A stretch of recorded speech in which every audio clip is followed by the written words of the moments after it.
का news 18 prime देख रहे हैं आप, आपके साथ मैं पल्लवी रविंद्र सिंह। नमस्कार, मैं हूं आपके साथ हेमंत कुमार और चलिए खबरों की शुरुआत करते हैं जोधपुर से मिल रही बड़ी खबर के साथ, जहां पर एक पिता पर आरोप है कि उसने पूरे परिवार को जलाने की कोशिश की है। जोधपुर से इस वक्त की सबसे बड़ी खबर, हालांकि यह आरोपी पिता अपने मंसूबों में कामयाब नहीं हुआ।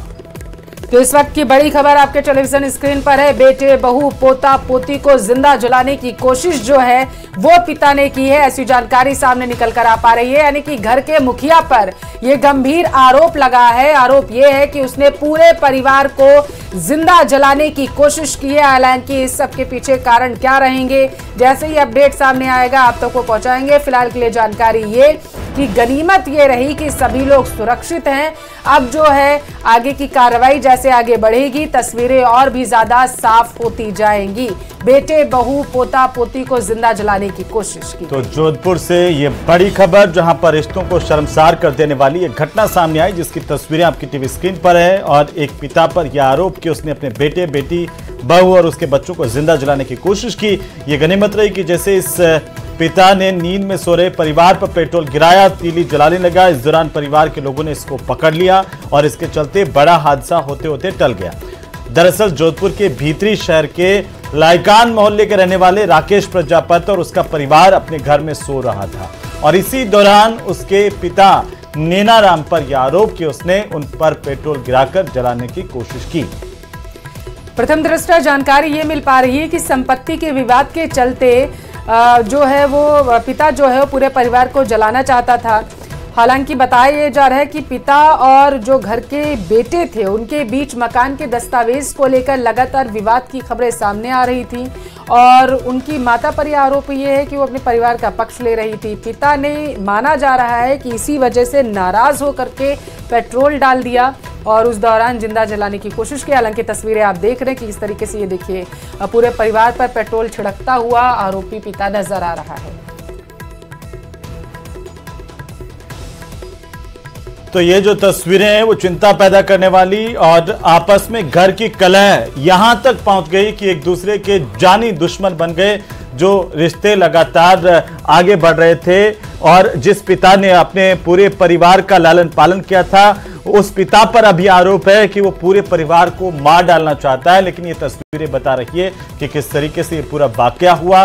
और ये जो तस्वीरें हैं जोधपुर से, जो तस्वीरें मिल रही है ये आपकी टीवी स्क्रीन पर, और एक पिता पर यह आरोप कि उसने अपने परिवार को जलाने की कोशिश की। हालांकि अब पुलिस इस पूरे मामले को लेकर जांच करेगी, तफ्तीश करेगी, उसके बाद ही ये पूरी सच्चाई साफ हो पाएगी।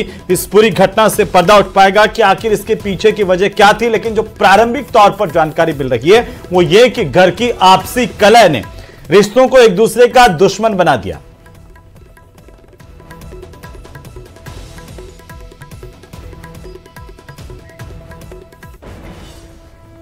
राज्यसभा सांसद स्वाति मालीवाल के साथ हुई पिटाई की कहानी अब एक बेहद ही सनसनीखेज मोड़ पर आ चुकी है। और वो इसलिए क्योंकि इस केस से जुड़े जो वीडियो सामने आए वो अपने आप में 13 मई को मुख्यमंत्री आवास पर हुई घटना की कहानी को बयां कर रहे हैं। रिपोर्ट देखिए।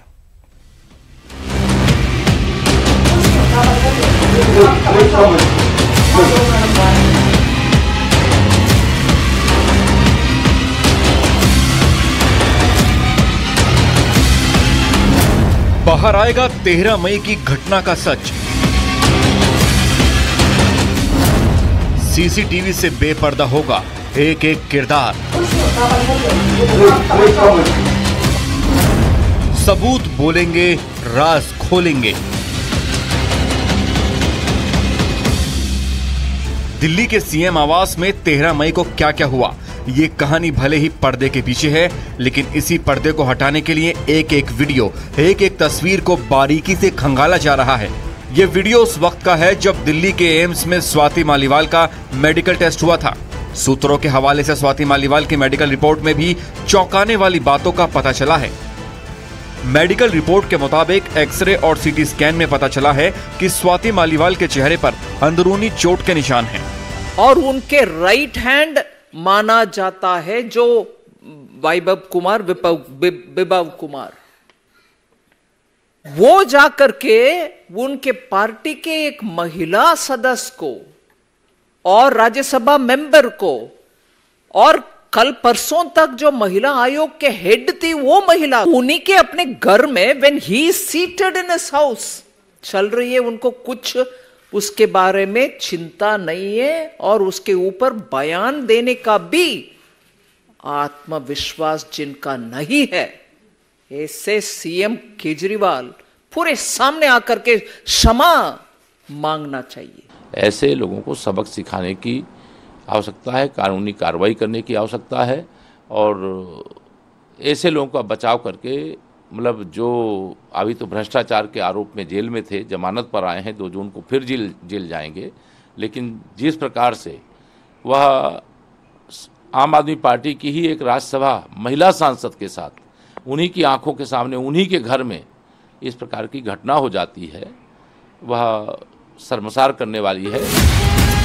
जो दावा स्वाति मालीवाल की मेडिकल रिपोर्ट्स में किया गया है, कुछ वैसा ही वीडियो में भी दिखाई दे रहा है, क्योंकि एम्स से मेडिकल टेस्ट कराने के बाद जब स्वाति मालीवाल घर पहुंची तो वीडियो में वो लंगड़ाती हुई दिखाई दे रही थी और संभल कर चल रही थी।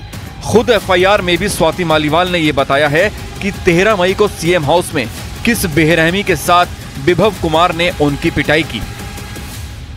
सीएम के आवास में जहां वो प्रेजेंट थे, मेरे ख्याल से उनके स्टेटमेंट में ये है कि उनकी जानकारी में था ये हो रहा है, तो अगर सीएम की जानकारी में था तो ये बहुत बड़ा क्वेश्चन सीएम के ऊपर भी आता है कि जो महिला सुरक्षा के नाम पर फ्रीबीज भी बांटते हैं, वो अपने ही घर में महिला जब पिट रही हो तो अपनी आंखें मूंद लेते हैं और उसके बाद कोई भी जो आदमी करता है उसके ऊपर कोई एक्शन नहीं लिया जाता है।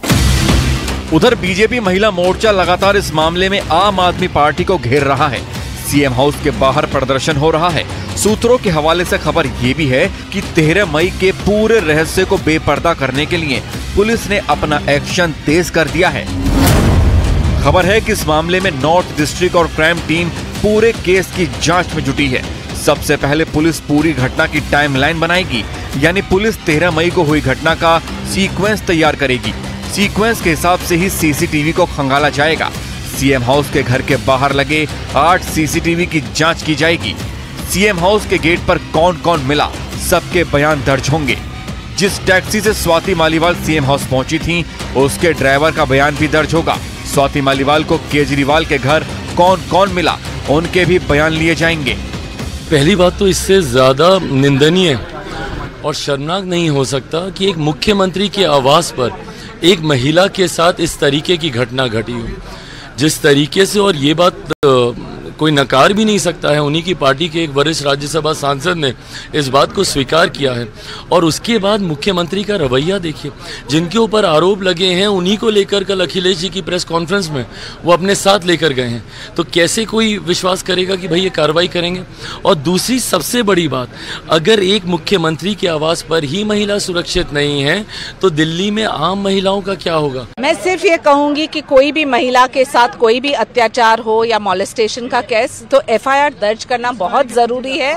हम चाहते हैं कि महिला सुरक्षित हो, और यहाँ देखने मिलता है कि महिला उद्योग, जो दिल्ली की वाइस प्रेसिडेंट भी रह चुकी है, अभी अध्यक्ष हैं दिल्ली विमेंस कमीशन की, राज्यसभा में सांसद हैं, उनके प्रति ऐसे अन्याय हमको देखने मिलेगा तो शोभा नहीं देती है। भाई ऐसा है कि उन्होंने तो मान लिया है, आम आदमी पार्टी के नेता ने, कि कुछ जरूर दुर्व्यवहार हुआ है। जब उन्होंने स्वीकृति कर दी तो आगे की बात ही क्या रह गई है। अगर सिद्ध होंगे तब तो हो सकता है भाजपा प्रायोजित हो। फिलहाल इस बेहद गंभीर मामले में पुलिस की 10 टीमें दूध का दूध और पानी का पानी करने में जुटी हैं। तो क्या कांग्रेस करोड़ों हिंदुओं की आस्था के प्रतीक राम मंदिर पर बुलडोजर चलवाने की तैयारी कर रही है? ये सवाल हम इसलिए पूछ रहे हैं क्योंकि कुछ दिनों पहले आचार्य प्रमोद कृष्णम के दावे के बाद आज प्रधानमंत्री मोदी ने भी ये बात कही और कांग्रेस एसपी पर जमकर प्रहार किया।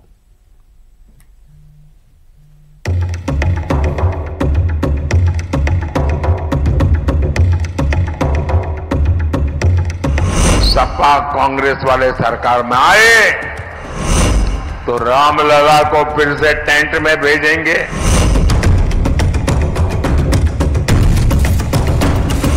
कांग्रेस तो राम मंदिर पर सुप्रीम कोर्ट का फैसला पलटने की तैयारी कर रही है।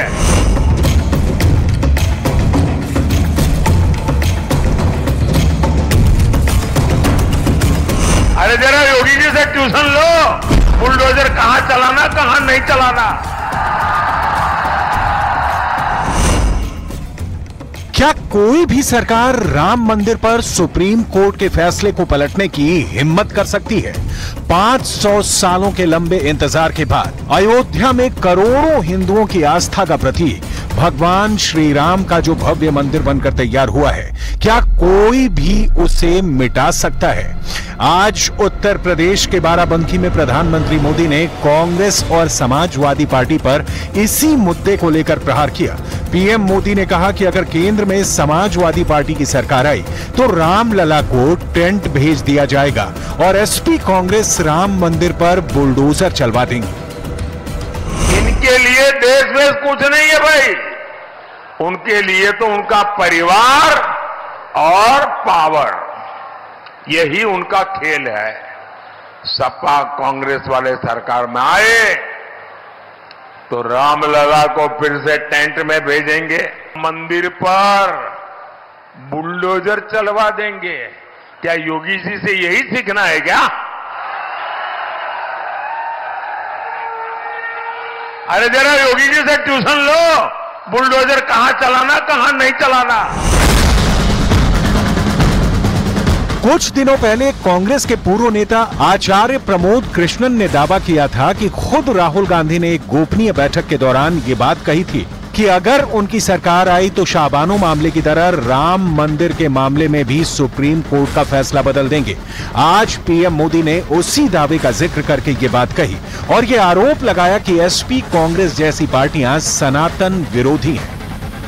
कांग्रेस तो राम मंदिर पर सुप्रीम कोर्ट का फैसला पलटने की तैयारी कर रही है।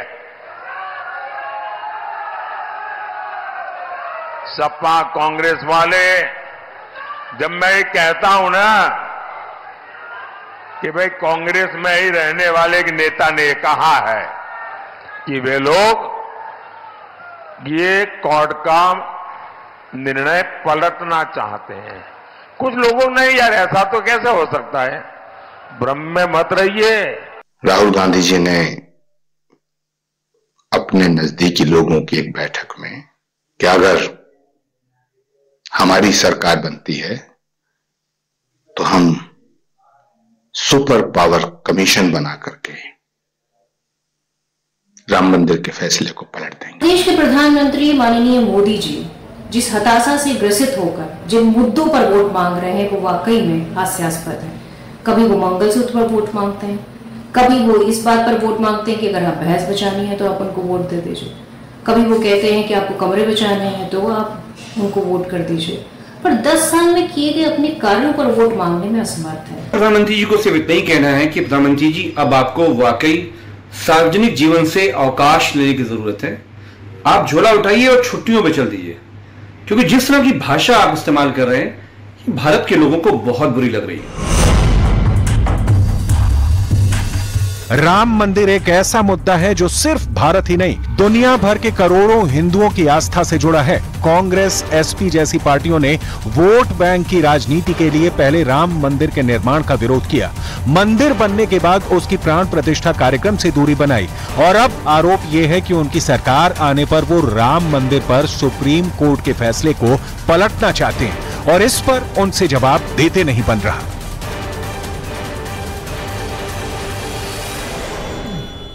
और दिल्ली से इस वक्त की बड़ी खबर है, कांग्रेस प्रत्याशी कन्हैया कुमार को थप्पड़ मारने का मामले से जुड़ी बड़ी खबर आप तक पहुंचा रहे हैं।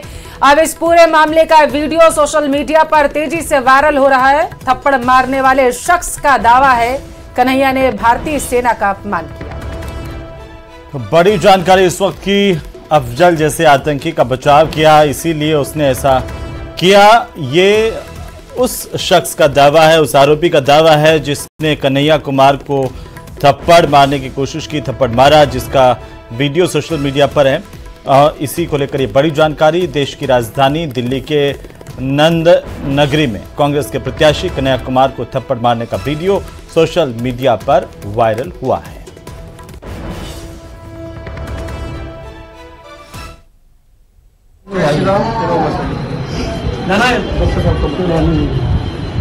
डॉक्टर साहब ने मत बोल भाई, भैया जो देश के टुकड़े करने की बात करेगा उसका ऐसा इलाज करेगा। आगे से पूरे देश में ये वीडियो जानी चाहिए। जो उदाहरण, ये हमने उदाहरण सेट करा है कि जो इंडियन आर्मी का अपमान करेगा, जो हमारे भारत के टुकड़े करेगा, जो अफजल जैसे आतंकवादियों को कहता है कि अफजल तेरे कातिल जिंदा है और हम शर्मिंदा है, उसका यही इलाज होगा भाई। भारतीय सैनिकों का ये अपमान का बदला लिया है और सभी भारतवासियों का हाथ जोड़कर, ऐसे हाथ जोड़कर हम दोनों भाइयों की विनती है कि इसमें हमारी कोई किसी पार्टी से कोई लेना देना नहीं है, किसी संगठन के कहने पर नहीं करा। हमने अपनी श्रद्धा से, अपनी भावना है, हमारी भावना को हाथ पहुंचा पूरे देशवासियों का।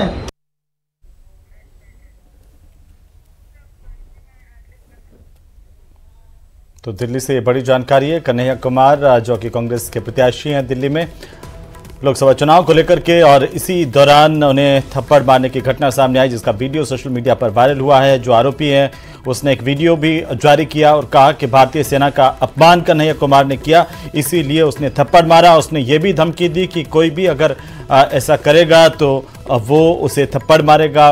उसका एक वीडियो भी उसने बनाया और उसको रिलीज किया है। तो ये तस्वीरें, जो दिल्ली की तस्वीरें हैं, सोशल मीडिया पर वायरल हुई है। हालांकि न्यूज़ 18 राजस्थान वायरल वीडियो की पुष्टि नहीं करता है।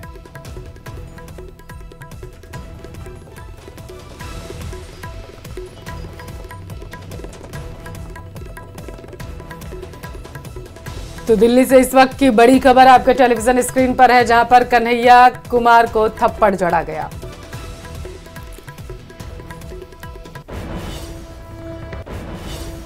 और चलिए अब बात करेंगे पीओके की, जो 2024 के चुनाव में भी बड़ा मुद्दा बना हुआ है। शहबाज शरीफ भी ये जानते हैं कि कुछ दिनों में पीओके उसके हाथ से निकलने वाला है। बीजेपी के कई नेता भी पीओके को शामिल करने की पूरी गारंटी दे चुके हैं, लेकिन दूसरी तरफ इंडी गठबंधन में कांग्रेस नेशनल कॉन्फ्रेंस को शंका है कि पीओके भारत का हिस्सा नहीं हो सकता, क्योंकि पाकिस्तान के पास एटम बम है।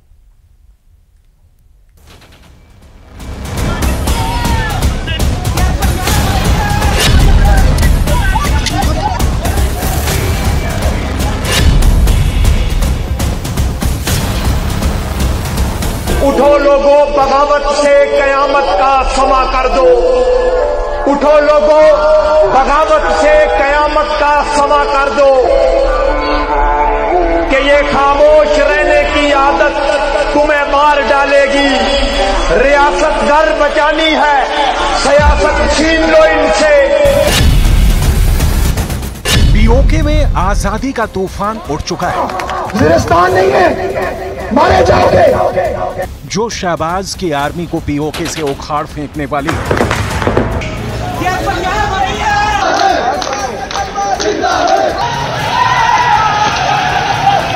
शहबाज शरीफ की पूरी टीम को भी यकीन है कि पीओके उनके हाथ से छूट गया है।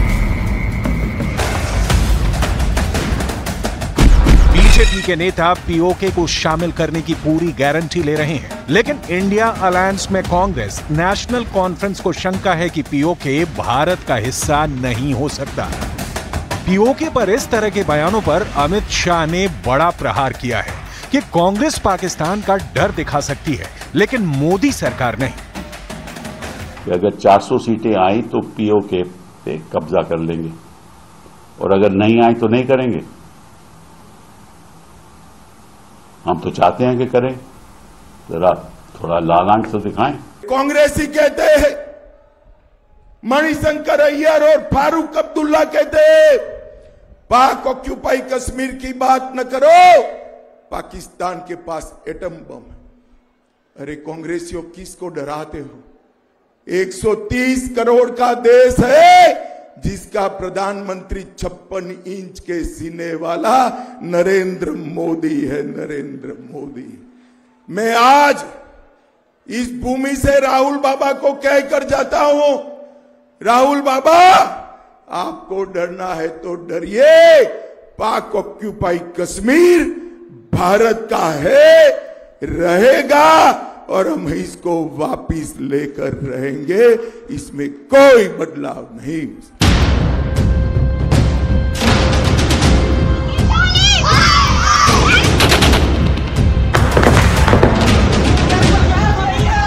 अमित शाह की अटल प्रतिज्ञा है कि पीओके का भारत में विलय होकर रहेगा। कुछ दिन पहले विदेश मंत्री ने कहा था कि भारत का हर राजनीतिक दल इस बात के लिए प्रतिबद्ध है कि पीओके भारत में शामिल होगा।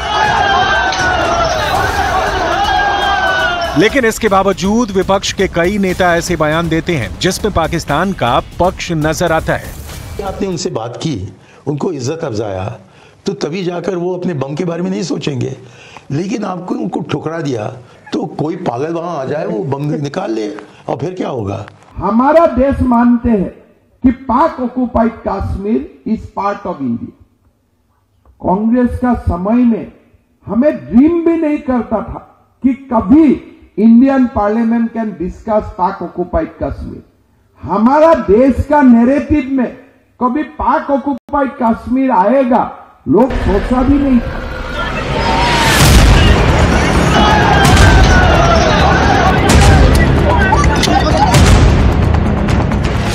पीओके पर विपक्षी दलों को कॉन्फिडेंस ना हो, लेकिन पाक अधिकृत कश्मीर की आवाम उस दिन का इंतजार कर रही है जब उन्हें भारत में शामिल किया जाएगा। हम आटे के लिए नहीं लड़ रहे थे, हम सिर्फ बिजली के लिए नहीं लड़ रहे थे। आटा हम पहले भी खाते थे, खा सकते हैं, पाकिस्तानियों से बेहतर खा सकते हैं। बिजली हम खुद पैदा करते हैं, हम अपनी आजादी के लिए लड़ रहे हैं। आजाद कश्मीर के लोग पाकिस्तानी फौज और पुलिस को अपने इलाकों से डंडे मार मार कर भगा रहे हैं। सेना के वाहनों को आग के हवाले कर रहे हैं। आटे और बिजली के लिए शुरू हुआ आंदोलन अब आजादी का रास्ता पकड़ चुका है।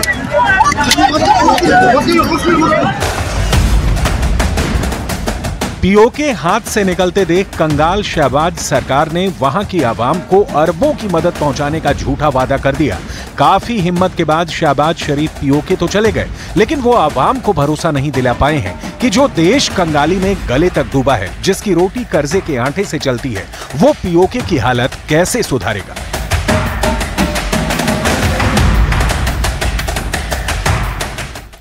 और आइए अब